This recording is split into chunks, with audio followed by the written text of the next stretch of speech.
Daily Bible word தமிழுக்கு அன்புடன் வரவேற்கிறோம். இன்று பிப்ரவரி 9, 2025 நற்செய்தி வாசகம். அனைத்தையும் விட்டுவிட்டு சீடர்கள் இயேசுவை பின்பற்றினார்கள். லூக்கா எழுதிய தூய நற்செய்தியிலிருந்து வாசகம். அதிகாரம் 5, இறை வசனங்கள் 1 முதல் 11. ஒரு நாள் இயேசு கெனசரேத்து ஏரிக்கரையில் நின்று கொண்டிருந்தார். திரளான மக்கள் இறைவார்த்தையை கேட்பதற்கு அவரை நெருக்கிக் கொண்டிருந்தனர். அப்போது ஏரிக்கரையில் 2 படகுகள் நிற்க கண்டார். மீனவர் படகை விட்டு இறங்கி வலைகளை அலசிக் கொண்டிருந்தனர். அப்படகுகளுள் ஒன்று சீமோனுடையது. அதில் இயேசு ஏறினார். அவர் கரையிலிருந்து அதை சற்றே தள்ளும்படி அவரிடம் கேட்டுக்கொண்டு படகில் அமர்ந்தவாறே மக்கள் கூட்டத்துக்கு கற்பித்தார். அவர் பேசி முடித்த பின்பு சீமோனை நோக்கி, ஆழத்திற்கு தள்ளிக் கொண்டு போய் மீன் பிடிக்க உங்கள் வலைகளை போடுங்கள் என்றார். சீமோன் மறுமொழியாக, ஐயா, இரவு முழுவதும் நாங்கள் பாடுபட்டு உழைத்தும் ஒன்றும் கிடைக்கவில்லை.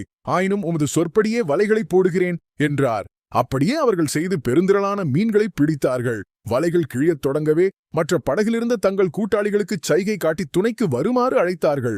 அவர்களும் வந்து 2 படகுகளையும் மீன்களால் நிரப்பினார்கள். அவை மூழ்கும் நிலையில் இருந்தன.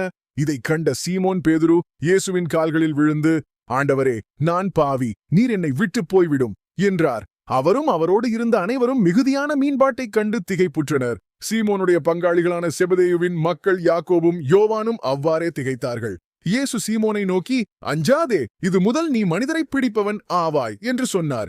அவர்கள் தங்கள் படகுகளை கரையில் கொண்டு போய் சேர்த்த பின் அனைத்தையும் விட்டுவிட்டு அவரை பின்பற்றினார்கள். இது ஆண்டவரின் அருள்வாக்கு. இறைவா, உமக்கு நன்றி. தினசரி நற்செய்தி வார்த்தைகளுக்கு daily Bible words Tamil channel subscribe பண்ணுங்க. இந்த வீடியோவை லைக் செய்யவும், ஆமேன் என்ற வார்த்தையை பதிவு செய்யவும் மற்றும் உங்கள் நண்பர்கள் மற்றும் குடும்பத்தினருடன் பகிர்ந்து கொள்ளுங்கள். கடவுள் உங்களை ஆசீர்வதிப்பாராக. ஆமேன்.